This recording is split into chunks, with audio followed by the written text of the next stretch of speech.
Kaniswa on Facebook, Twitter, Instagram, and YouTube. Okay, angels, I want to say rest in peace to Jessica Petway.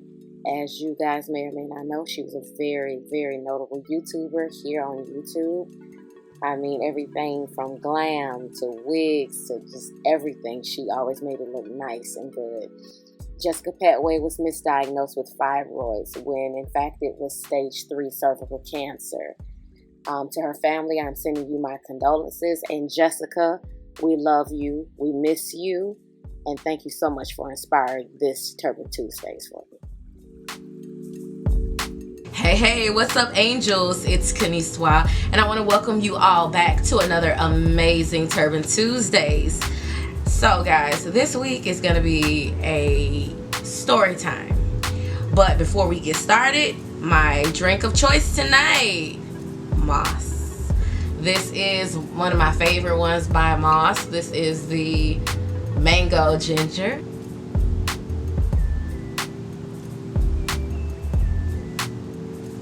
This is so good and so very refreshing. And like I always say, it got bite. Now, okay guys, so obviously you guys clearly watched the beginning of this video. I want to say rest in peace to Jessica Petway, and I'm sending positive vibrations, love to her and her family. Jessica was a amazing YouTuber. Like, I love all of her wigs, all of her looks, everything. Like, her glam was just, it was amazing. She did a wonderful job, and her story is what inspired me to do this particular story time of my own. Because y'all know here, this will be honestly my first story time, because I never do them, because I'm just like, I don't have any stories to tell. But yeah, now I do. Jessica being basically misdiagnosed by her doctors, I kind of went through somewhat of a similar thing. So let's just start from the beginning with me. For a long time, I would, as being a young lady, we have what's called our menstrual cycle, which comes every month, obviously. But for me, I had a kind of bit of a different situation. Of course, we all know, we all hear women talk about, oh, the cramping, oh, the fatigue, the this and the that comes with it. But for me, I just always knew mine was a little bit like drastically different from others. Everything from basically throwing up, or excuse me, everything from passing out, vomiting, hot, cold, couldn't get my temperature to just stay the same, anxiety attacks. And the most thing that would honestly get me was the excruciating pain. Pain so severe to the point that wherein every single month I was literally going to the hospital. And the only thing that I could do to control the pain was to go to the hospital and receive basically a morphine shot to control the level of menstrual pain that I was having. And so throughout my teenage years, early 20s, mid 20s, basically that's what the deal was. Every single month when Mother Nature comes to visit, brace myself for the pain. And when the pain hits, it would be so severe that I literally on the floor, curled up in a ball, crying, pain so severe, having back-to-back anxiety attacks, vomiting, my body temperature 1 minute I'm hot, next minute I'm cold. 1 minute I'm hot, next minute I'm cold. Being dehydrated, severely dehydrated, and it would be so bad. And for a long time, I would go to my gynecologist. I would, obviously, when I go to the hospital, they would do ultrasounds, they would do all of these tests and everything, and they would tell me there's nothing wrong, we don't know what's going on, you just have bad menstrual pain, you need to get on birth control to get this under control. And something in my mind just kept saying, this excruciating pain is not going to get better with birth control. I was prescribed by my doctor ibuprofen 800 milligrams, even stronger medications that are stronger than that, and I would stay at home and try to take them. My pain will walk all over them. I remember I think I should have been at the time, I was in junior high school, and this particular time it really got bad. I was in the hallway. I was doing my weekly cleaning up as usual, and I remember going over to the linen closet and taking some fresh sheets and stuff out the closet to put on my bed. And I remember standing in the linen closet, reaching up to grab a pillowcase, and Mother Nature was clearly, she was here, and all I felt was like something over me just like sucked all of the life out of my body. And then I felt a sharp, hard pain that just hit, just boom, and just like it hit me in my stomach. And all I remember, I collapsed on the floor, and then another pain just hit in my stomach, and then it was just back to back, back to back, back to back. And I remember laying on the floor, crawling, like I guess you say military style.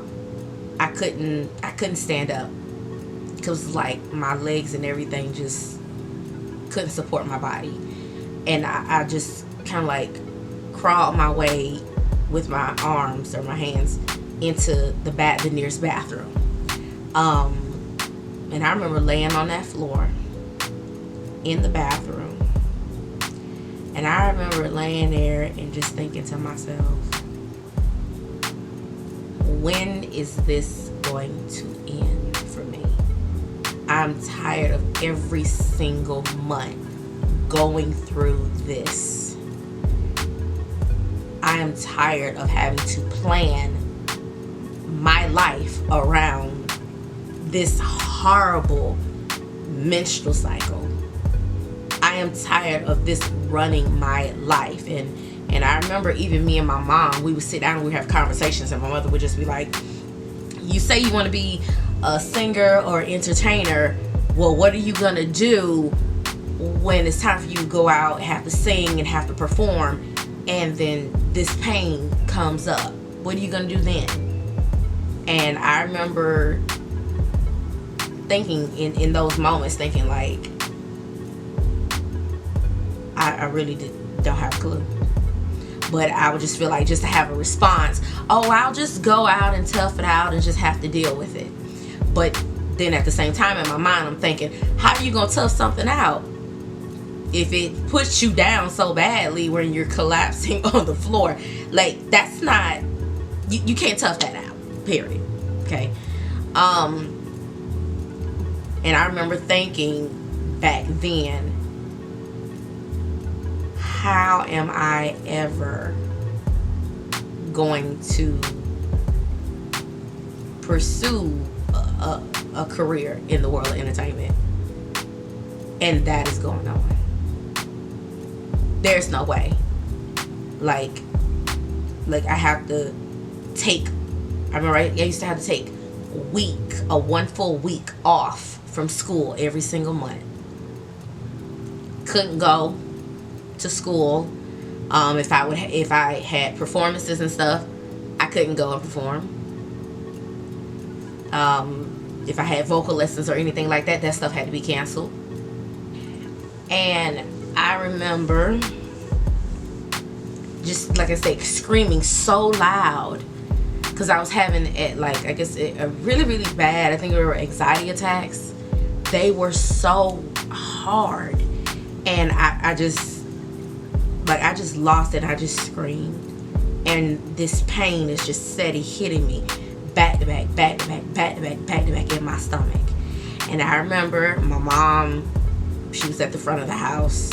She came from wherever she was in the house. She came and she found me on the floor. And all I could just say was call 911. And then I remember the 911, like, they brought their gurney and everything and got me off the floor and rushed me to the hospital. And that moment I was just like, I can't do this no longer. And I was in junior high school when this was going on. Junior high school, going to Highlands Middle School, and I was tired. Staying at home trying to take ibuprofen, Midol, stuff like that. That just wasn't an option for me, because my pain would look at those medicines and just laugh and say, bitch, try again, okay? And the only thing that would knock out my pain was to go to the hospital and have to be taking morphine and taking that every single month to knock the pain down because it was so severe. So after that, I pressed forward a little while longer, and this brings me now to, I want to say 2016, 2017. I had every single month it would always be bad, but this particular month, it was bad, obviously. And every single month I would always have to go to the hospital. But nevertheless, I went to the hospital, and I get to the hospital, and they check me in. They draw blood, take blood samples and everything, and urine samples, and they got me situated and stable. I was severely dehydrated. Obviously, I was vomiting everywhere. It was, as usual, a mess. I go and I do an ultrasound, which to me, it wasn't nothing new. They were always doing ultrasounds to see what was going on. This time when I go, there was an African American male, and this was the first time I had ever done an ultrasound wherein the ultrasound person wasn't a female. Because every time I would go do an ultrasound, they would always be women and females. So this time when I went to see a man in the room, it was kind of like, okay, do you know what you're doing? Like, you sure you know what you're doing? But nevertheless, I went in, I did the ultrasound, and he looked at me. He was just like, I don't want to do your ultrasound. And I was just like, but why? So nevertheless, he saw my mom, and he was just like, okay, I feel much more comfortable now knowing that your mother was here.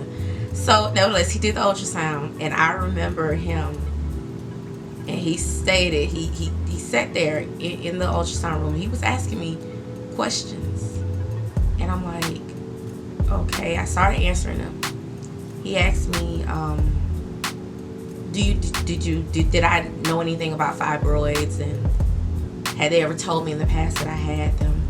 And me and my mom were sitting there, we're talking to him as he's doing the ultrasound, and we just basically tell him no.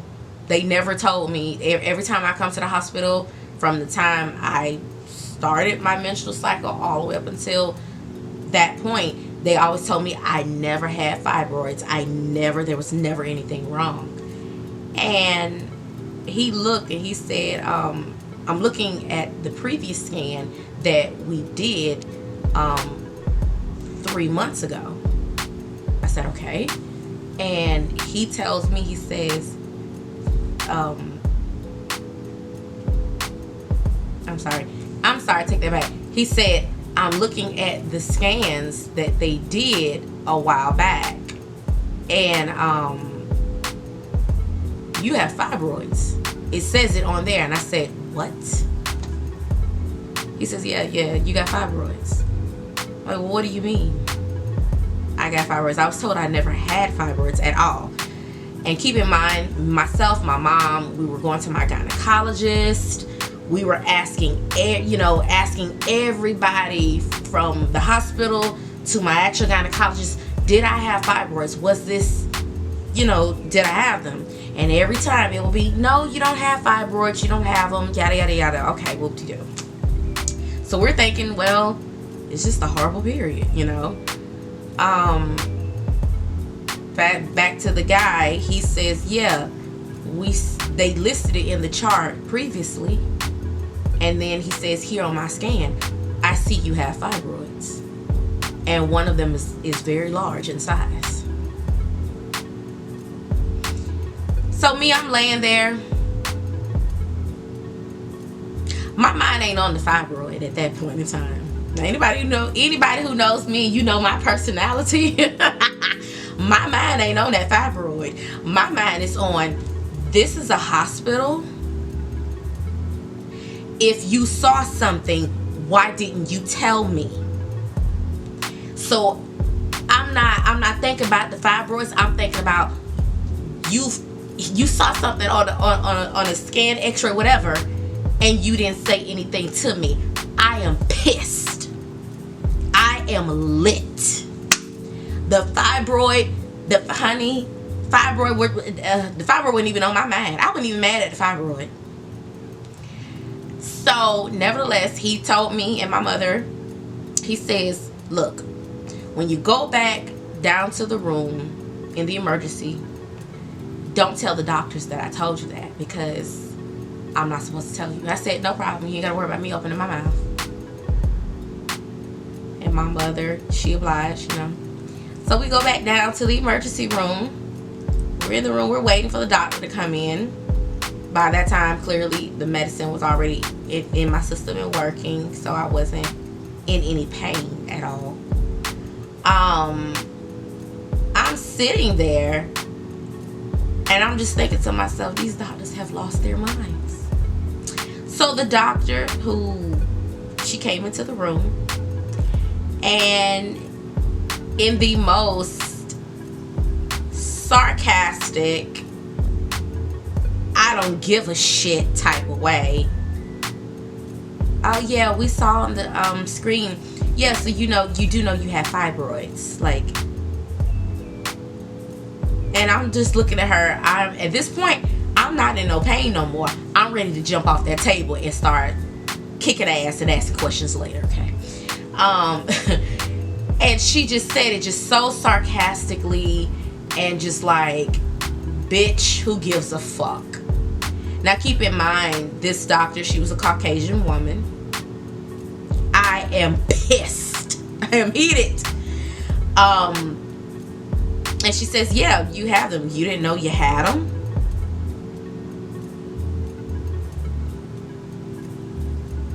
And I just politely said, no, I did not know. She said, yeah, the fibroids were seen a year ago. Okay, guys, correction. The fibroids were seen 3 years prior to.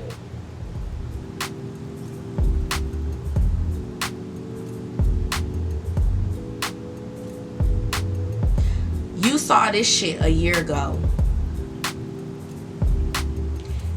and you didn't say a goddamn thing to me. Yet again, that's what's running through my mind. I am in pain. I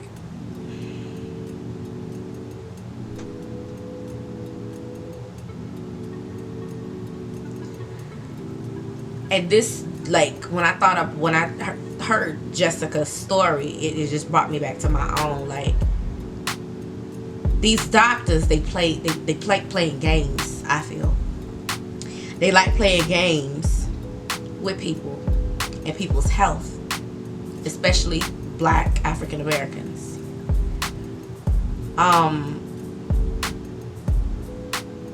In my mind, I'm just like, I'm still on the fact of, you saw something and you didn't say nothing to me. In my mind, in my head, I'm ready to get a lawyer. I'm ready to sue, and I don't care who I come for. I don't care. I'm upset. My mom kept her cool, but my mom was heated as well. The doctor just came in the room and just being just like real nonchalant, who cares, sarcastic, all of this. I'm just over it at this point. I don't want to hear no excuses. I don't want to hear no lies. I don't want to hear nothing you got to say. Come on. A year ago. Long story short, fast forward, I left the hospital, and I have not, that hospital who found the fibroids, I have not been back to them at all. Period. I now go somewhere else. The hospital is so sneaky and so slick. I switched my OBGYNs, and I went to my amazing OBGYN, Dr. Casper. When I got to Dr. Casper, I told him, I was like, look, they say I have fibroids, and I explained to him everything I had been going through. Long story short, Dr. Casper, he went and he requested that he went, okay, he did what a doctor typically does. If you go to the hospital, they request the records to be sent over to them, the doctor. I asked him, I said, did they contact you? Did they say anything to you? My previous OBGYN, I reached out to her. They didn't contact her. They didn't say nothing to her a year ago. So I'm highly irritated and just upset at this point. Dr. Casper, when he requested the records, 1 month went by. They wouldn't send the records over. Well, I'm sorry, no. He requested the records that Monday. By that Friday, no records were sent over to him. So that's a business week. So 7 days went by, he didn't get anything. Another week went by, he didn't get anything. The third week, he put in another request. They didn't send anything over. The fourth week came. Now it's a month. They wouldn't send him over any of the records.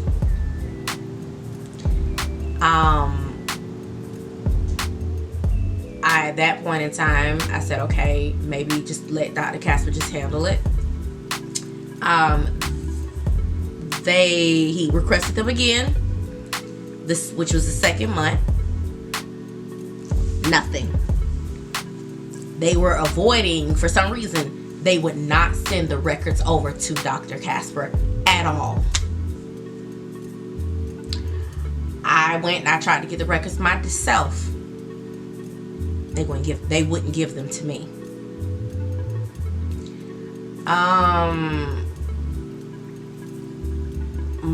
I reached out to my primary care physician.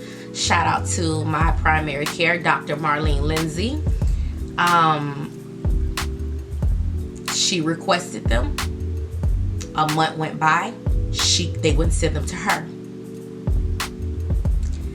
Another month went by. They still wouldn't send them to her.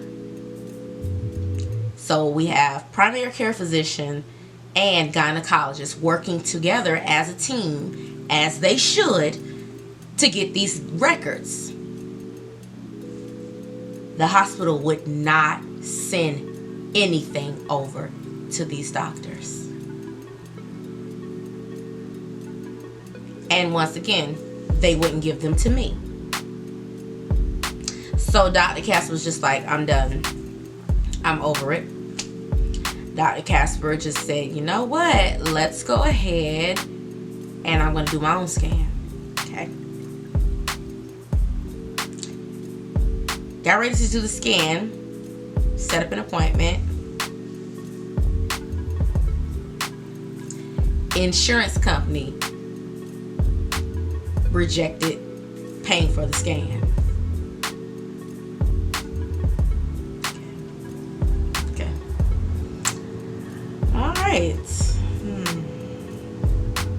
Okay, so another month went by.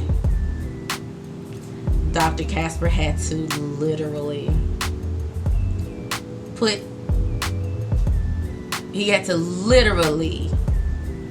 get these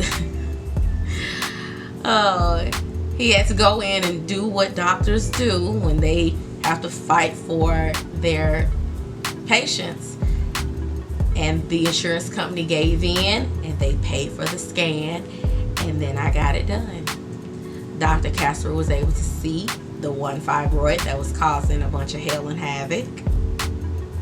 And yeah, we went ahead and we scheduled the surgery. Did that. Okay. That shit, I think I actually went and I did my surgery. My surgery was actually last year. Because if you guys go back and you look at the previous videos here on my channel, you guys will actually see the prep that I was doing leading up to the surgery.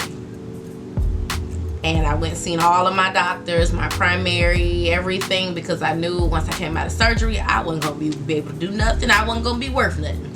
So I did everything I was supposed to do, handled all my business.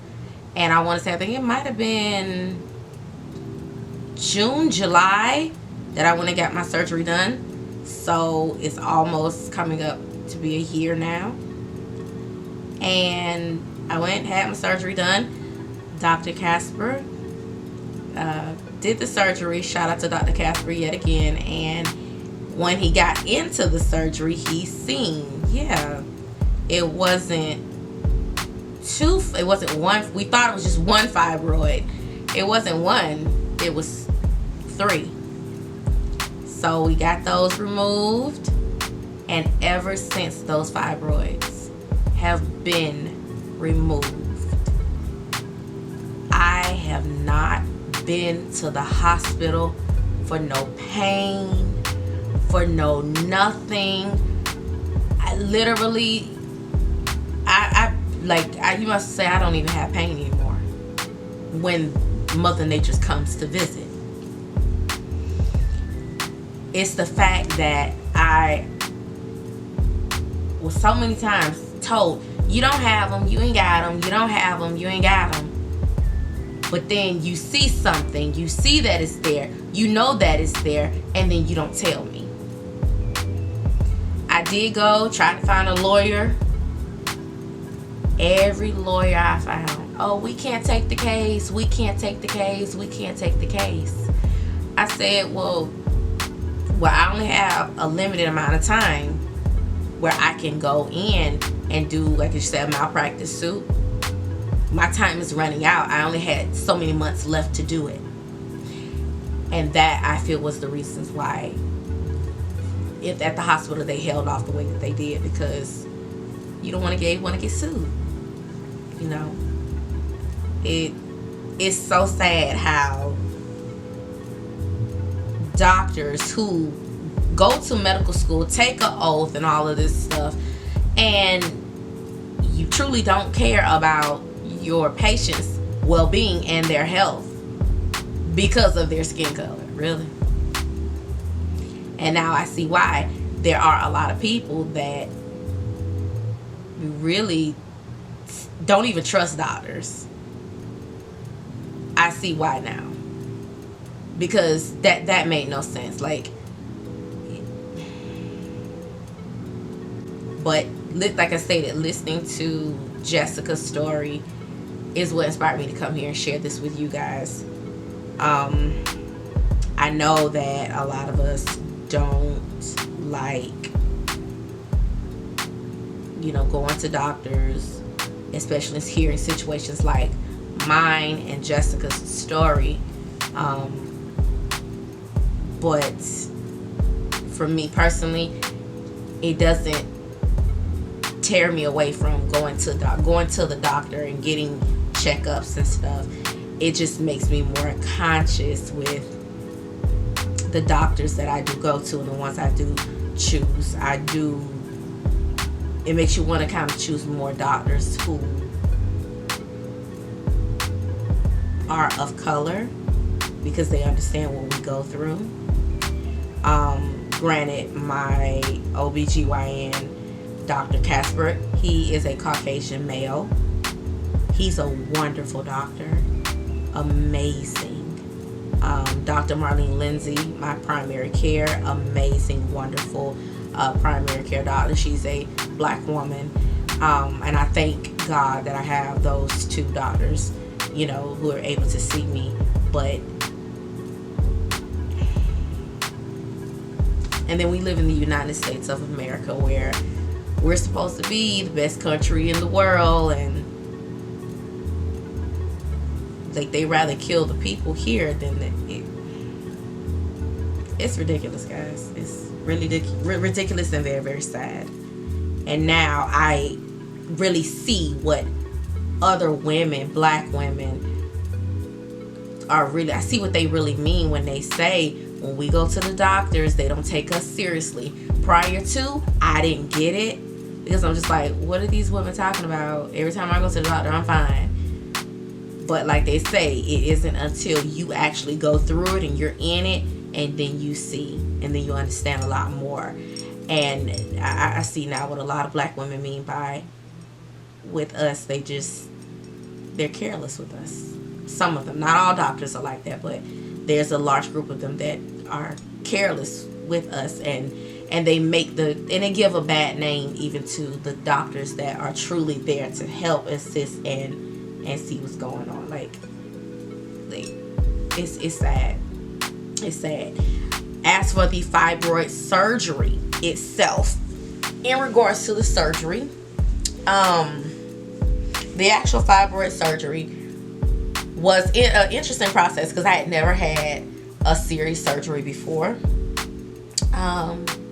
The actual fibroid surgery, I got up super, super early in the morning, and I live in the Central Florida area. I had to leave Oviedo and go down to Kissimmee, which is on the, I guess you say, the opposite side of Orlando. And that was like an hour ride. And I remember getting, oh God, it was so early. Y'all know I'm not a morning girl. I am not a morning girl at times. Honestly, I like to be in the bed in the morning. I'm not wide-eyed and bushy-tailed until 12. Okay. So, nevertheless, guys, so I got up early that morning. I never knew. Some people, y'all know me. Y'all know my shower routines here on my YouTube channel. So y'all know I'm all about a good shower and a good bath and just scrub it up and clean. I later on found out that sometimes when people go have surgeries, they don't like to shower. So they made it very clear, take a shower, and they had a specific soap they wanted me to bathe in, which I was not a fan of. I was like, I could have used my Dr. Bronner's and been fine. But nevertheless, I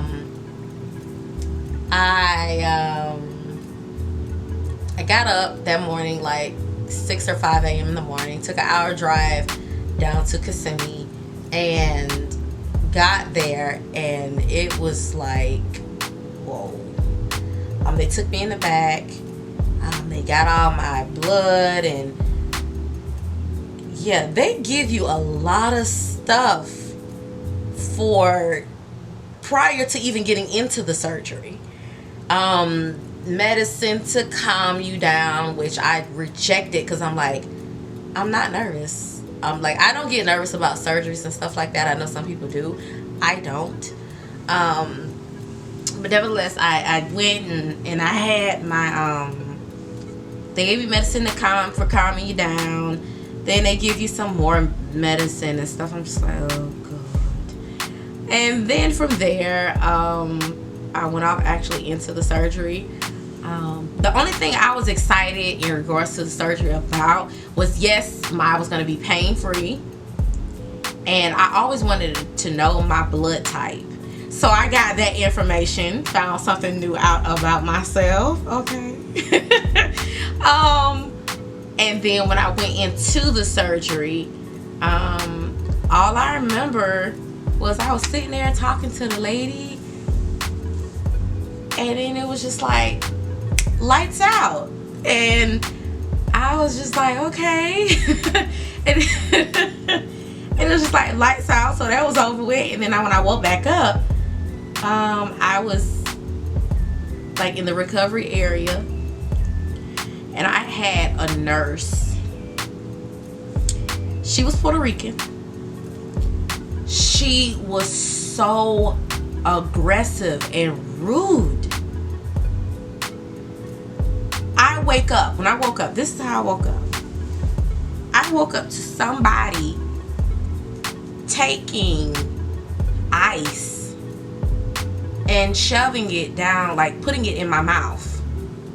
So I overheard all of the, I guess like the head nurse or whatever saying, in order for us to leave and be fully discharged to go home, we had to go to the bathroom. Okay. And we had to physically get up to go to the bathroom, which didn't make any sense to me, but whatever. So I told the nurse that came over to me, I was just like, okay, hey, let's go ahead. I do want to go to the bathroom. My bladder is extremely full, and I could feel it because it is a slight pain from it being so, I guess, full. I had to go to the restroom, so whatever.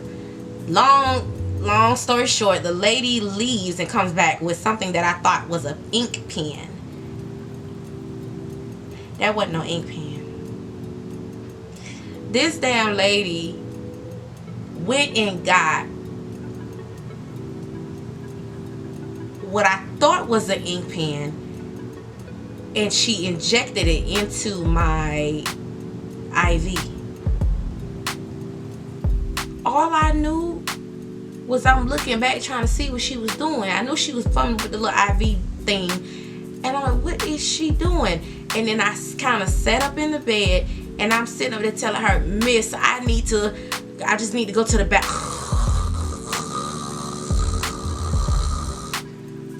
And then I just dozed off. And I'm just like, lady, I got back up. And when I woke back up, I looked at her and I said, I called her over back to where I was, and I said to her, ma'am, I just need to, what was that you gave me? I need to go to the bathroom. Oh, I gave you fentanyl. Thinking to myself at that time, ain't that ghetto shit that they use on the streets to get high with? Baby, I was ready to get up out that hospital. It was hell on earth. All I had to do was just go to the bathroom. And then they moved me from where I was into the, I guess like the second recovery room area. And still didn't take me to the bathroom. I'm still sitting there holding it. And I done asked 5 people, I need to go to the restroom. Can I go to the restroom? I need to go to the restroom. Can I go to the restroom? Nobody would let me go to the restroom. Then my mom, she comes to the back. My mom said, where were you this entire time? I was like, well, I was in surgery. My mom sat there and my mom says, they came and told me you were out of surgery an hour and 30 minutes ago. I just looked at my mom and said, okay. I mean, because I'm thinking, I'm going through the motions of everything. And she said the doctor came and sat out and was waiting on you to come out. He stayed so long, he got tired, he left.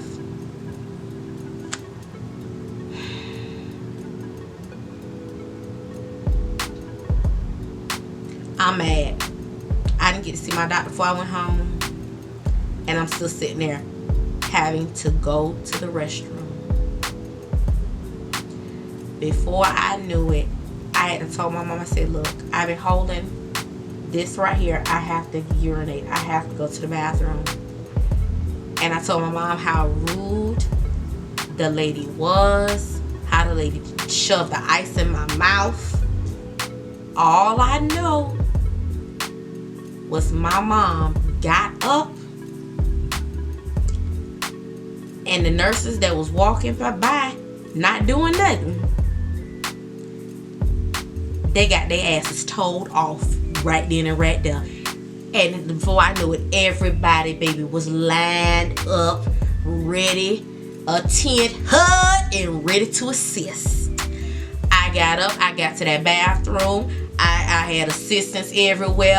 Oh, can we get you something? Do you want something to snack on? Do you need something? Do you the power of my mother. So, nevertheless,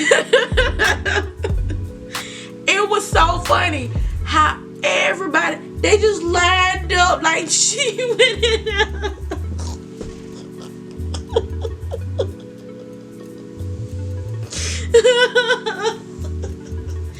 Oh, Miss Finney, can we please look? We have we have our larger wheelchair. We gonna roll you downstairs to get it to you.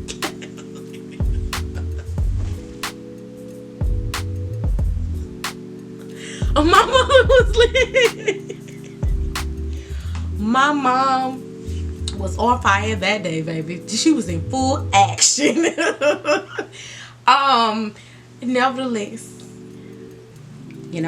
Nevertheless, guys, my entire journey in regards to dealing with fibroids and everything like that, it was a learning lesson for me, teaching me, hey, what to look out for, especially as I get older, what to pay attention to, what, just looking at what to pay attention to, being mindful of the doctors that I do go to, making sure that they truly are really there to assist. But I also thank God that He put His angels in place to walk me through this situation. I thank God also, for my medical doctor, Dr. Casper. Shout out to Dr. Casper. Thank you so much for just being the only doctor that was just like, let's just do surgery and get it over with, and then we can stop this issue, but at the same time, my heart does go out to Jessica's family and and their loss with Jessica. If only she could have just been here. And then